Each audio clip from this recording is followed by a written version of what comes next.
Another day, another model. Hi everyone! So for today's video is mag-unboxing tayo. Nabili natin from ayan, Zalora. So without further ado, unbox na natin. So inside this plastic bag is ayan. Tignan ba kayo kung ano na lang binili ko? So actually, tagal ko na siyang inaantay, gaya na lagi nang sinasabi ko, gawa nung wala siyang ganitong colorway. And then, pinili ko tong item na to, it's because vintage style siya. And then, na-addict talaga ako sa kanya. Ang sarap niyang suotin, and the best. Siguro, bibili pa ako ng dalawa ganito, pero ibang color na naman.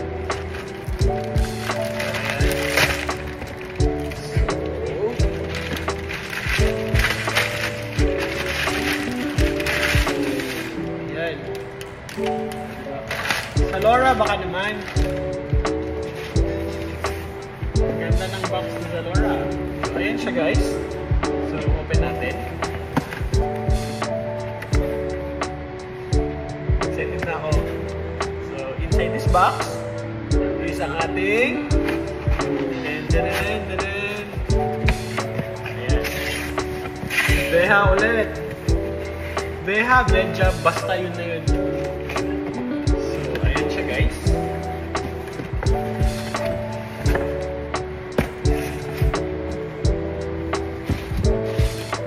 Wala siyang papel ha. Anyway. Ayan siya. Beha. Ang binili ko is itong B10 Leather Extra White. So if you remember, nag-unboxing ako ng Beha B10 na leather black and white. So yung pinili ko ulit is ayan siya. Focus natin. Ayan. Diba?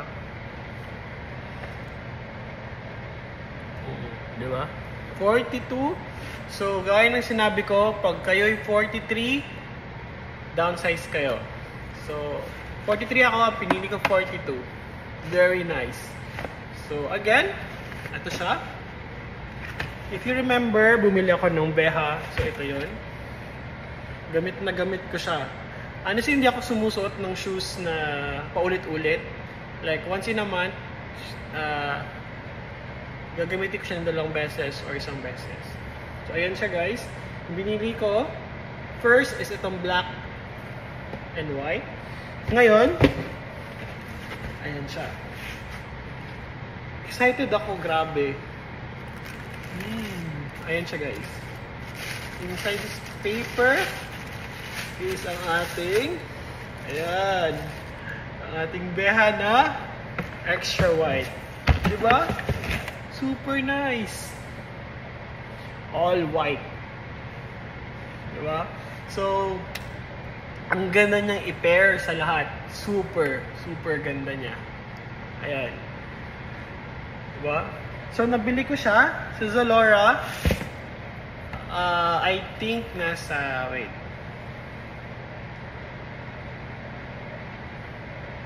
Ayan, nasa 8,650.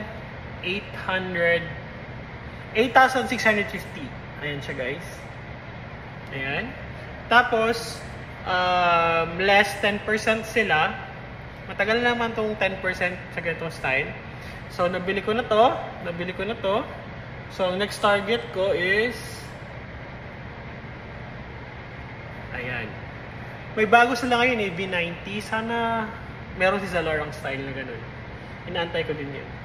So, I suggest na bumili kayo ngayong 11/11.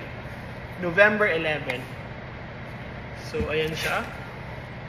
Diba? Super nice. Yung isang pair niya. Diba? Grabe. Ang saya ko. Diba? Super nice.